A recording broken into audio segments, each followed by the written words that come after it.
bonjour à toutes et à tous, je vous remercie d'être avec nous ce matin au rendez-vous de votre émission 100% marché financier. On continue à vous accompagner en ce mercredi 26 janvier 2022 pour décrypter la séance du jour à la Bourse de Paris. La Bourse de Paris qui actuellement est à 6 914 points en croissance de 1,12%. Dans cet environnement, quelles seraient donc les valeurs à suivre tout particulièrement? Et pour répondre à cette question, je suis avec Bernard Prats d'Esclos. Bonjour Bernard. Bonjour. Bonjour, je vous remercie d'être avec nous ce matin. Je rappelle que vous êtes l'auteur du livre Stratégie de marché et vous avez choisi de nous parler ce matin de 3 valeurs. On commence avec Altan qui perd plus de 12% depuis le début de l'année, Bernard. C'est exactement ça. En fait, là, on est sur une valeur qui avait connu quand même une hausse spectaculaire entre le mois de mars 2020 et janvier 2022, donc 22 mois. C'était une valeur qui valait sur le point bas de la crise du coronavirus 53,6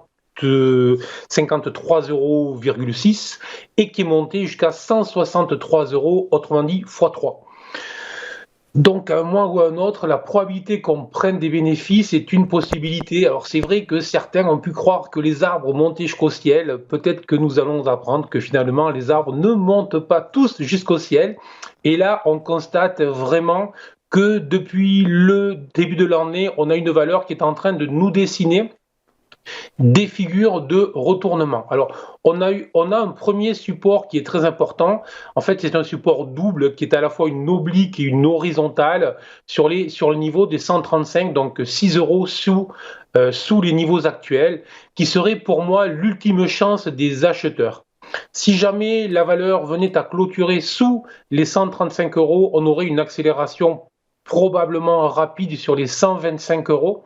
Donc, encore une baisse d'une dizaine de pourcents à venir, vu la hausse spectaculaire que nous venons de vivre. Je dirais, il faut quand même relativiser, il faut toujours remettre les hausses et les baisses dans les contextes et ne jamais s'affoler face aux gros titres et face à ce que l'on vit.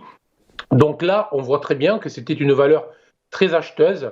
C'est une valeur qui est en train de rentrer en consolidation, une valeur qui est en train de se retourner doucement, une valeur qui va aller chercher ses supports et dont la probabilité que dans les prochaines semaines, la valeur soit latéralise, soit aille chercher déjà les 125 est probablement plus bas que ces niveaux-là.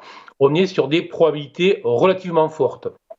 Alors, il y a toujours une possibilité de retrouver une dynamique haussière. Imaginons que ce soir, le président de la Réserve fédérale nous annonce que finalement, les taux ne seront pas donc augmentés, etc.